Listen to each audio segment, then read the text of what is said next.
Let's study effectively with Miss ICT Skill Builder.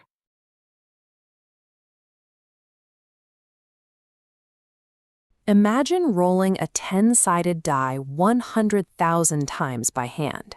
You would have to physically cast the die, read the face, and tally the result, and then calculate the exact probability of each number appearing. Doing this manually would take weeks of uninterrupted labor. But with a well-written computer program, we can simulate the exact same event in milliseconds. We are going to build a complete 5-step pseudocode program to simulate, organize, and analyze this massive dataset from scratch. Moving the experiment into code removes the physical constraints of the roll, allowing us to generate and process thousands of data points instantly. Step 1. Before we generate a single piece of data, we need to reserve 3 specific memory spaces in the computer to hold our information. Our first ingredient is random number, a one-dimensional array with 100,000 empty slots for every roll. Below is counted number, a 2-dimensional scoreboard with 10 rows and 2 columns tracking totals. Finally, a single variable called chance holds the final probability. Properly sizing and labeling your digital storage is a critical first step. Without strict boundaries, 100,000 raw data points would instantly be chaotic noise. Now we begin generating the data. We write a standard for loop, instructed to repeat exactly 100,000 times. Look at the long array on screen. Inside the loop, the computer picks a random integer between 1 and 10 and drops it into the next available empty slot in the list. It repeats this until the entire array is full. Now that we have our raw data, we move to the next step. We have to prepare our 2-dimensional scoreboard before the counting phase actually begins. Here's how the scoreboard populates. We run a short loop to pre-fill the left column with our die faces, 1 through 10.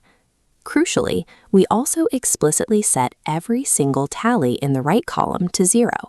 Generating thousands of data points won't help you unless you establish a clean, zeroed-out baseline to measure them against.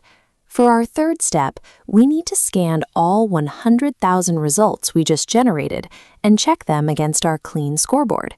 Watch this specific interaction. The program plucks a single rolled number, like the 7, from the massive list, and searches the scoreboard rows for a match. We handle this using a conditional if statement. When the rolled number matches the scoreboard's row number, the tally in the adjacent count column increases by exactly 1. This matching and adding process repeats at high speed for every single one of the 100,000 rolls, spinning the counts up into the thousands. By placing an if statement inside a nested loop, you build a powerful engine for massive data processing. It takes a massive pile of raw variables and organizes them into a definitive summary table. Step 4 is organizing the scoreboard so the most frequently rolled numbers move to the top row. Because we want the highest totals at the top, we use a less than symbol in our logic. This ensures that any row with a smaller count gets pushed downward. Look closely at these highlighted rows. A row's die number and its count are permanently paired sets of data. We cannot swap just the counts, or we would lose track of which number they belong to. To pull a whole row out safely, we require 2 temporary variables, T1 and T2. The entire top row slides out into these temporary boxes. This leaves an empty space for the bottom row to slide up, before the stored data slides back into the bottom position.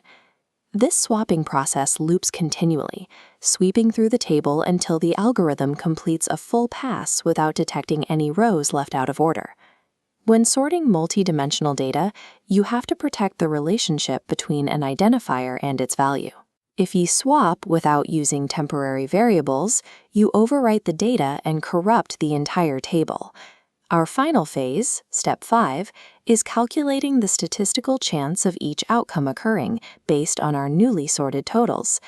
Looking at this isolated top row, we take the final count, divide it by 100,000, and round the resulting decimal to 4 places. Here is the completed code.